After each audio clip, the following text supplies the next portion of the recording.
ఫిబ్రవరి 2026 సింహరాశి మాస ఫలాలు ఏ విధంగా ఉండబోతున్నాయో చూద్దామండి. సింహరాశికి అధిపతి రవి గ్రహం. సింహరాశిలో మక 4 పాదాలు, పుబ్బ 4 పాదాలు, ఉత్తర 1వ పాదం. మొత్తం 9 నక్షత్ర పదాలు ఉంటాయి కదా. సో వీరందరికీ కూడా ఏ విధంగా ఉండబోతుంది? విద్యార్థుల నుండి విద్యార్థులు, ఉద్యోగస్తులు, వ్యాపారస్తులు, గృహిణులు, రాజకీయ నాయకులు, రైతులు, వ్యాపారస్తులు, ఆరోగ్య విషయం సంబంధమైన విషయాలు, రెమెడీస్ ఇవన్నీ కూడా చక్కగా చూద్దామండి. చివరి దాకా చూడగలరు. నచ్చితే లైక్ చేయండి, 10 మంది బంధుమిత్రులకు షేర్ చేయగలరు. ముఖ్యంగా ఏంటంటే ఈ మాసంలో 4 గ్రహాలు 2 రాశులు మారుతున్నాయి.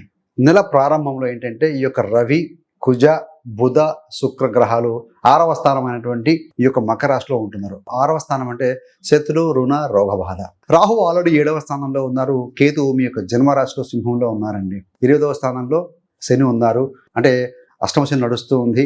వక్రీకరించిన గురుడు మీకు లాభస్థానంలో ఉన్నారు. ఫిబ్రవరి 3న బుధుడు, 6వ తేదీన శుక్రుడు, 14న సూర్యుడు, 23 నుండి కుజగ్రహము ఒక్కొక్కటిగా 7వ స్థానంలో వెళ్ళి రాహుతో కలవబోతున్నాయండి.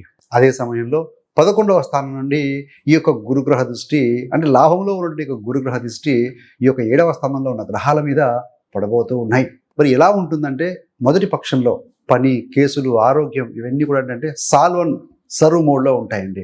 సో సెకండ్ హాఫ్లో ఏంటంటే భాగస్వామ్యము, దాంపత్యము, పబ్లిక్ ఇమేజ్ ఇవన్నీ కూడా రిలేట్ అండ్ బ్యాలెన్స్ మోడ్లో ఉంటాయన్నమాట. ఆర్థిక స్థితి విషయంగా చూస్తే వక్రీకరించిన బృహస్పతి ఈ యొక్క 11వ స్థానంలో ఉండటం వల్ల లాభాల స్థానంగా చెప్పబడుతుందండి. లాభాలు బలంగా ఉంటాయని చెప్పవచ్చు. గతంలో చేసిన కృషి, ఎఫర్ట్స్, పాత ప్రాజెక్టులు, నెట్వర్క్ ద్వారా ఆదాయం పెరగడానికి మంచి అవకాశం కనపడుతుంది ఈ యొక్క మాసంలో వీరికి, సింహరాశి వారికి. సో ఈ నెలలో ఖర్చులు కూడా ఎక్కువగానే ఉంటాయండి. ముఖ్యంగా ఆరోగ్యపరంగా, కుటుంబ అవసరాలు, రుణాలు, రీపేమెంట్లు వీటి మీద ఎక్కువగా దృష్టి ఉంటుంది. కానీ రెగ్యులర్ ఇన్కమ్ వల్ల సిచ్యుయేషన్ అనేది మీకు మేనేజబుల్గా ఉంటుందండి. సోర్స్ ఆఫ్ ఇన్కమ్ కూడా బాగానే ఉంటుంది కాబట్టి.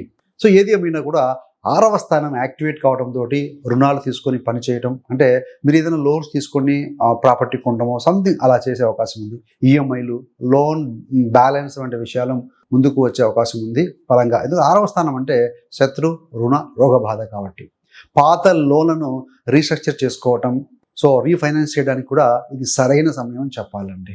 మరి మధ్య నెలలో ఎలా ఉంటుందంటే ఈ యొక్క రవి, బుధ, శుక్ర 7వ స్థానానికి వెళ్తున్నాడు. 7 అంటే పార్ట్నర్షిప్ ద్వారా డీల్స్ కానీ, బిజినెస్ టైఅప్స్ కానీ చేస్తారు. దాని ద్వారా లాభాలు కూడా వచ్చే అవకాశం బలంగా ఉంది. కానీ రాహు ప్రజెన్స్ ఉంది 7వ స్థానంలో కాబట్టి ట్రాన్స్పరెన్సీ అవసరం అండి. సో జాగ్రత్తగా ఉండాలి, ఓపెన్గానే ఉండండి. మరి ఉద్యోగస్తులకు చూస్తే నెల మొదట్లో 6వ స్థానంలో రవి, కుజ, బుధ, శుక్ర ఈ యొక్క 4 గ్రహాల సంయోగం వల్ల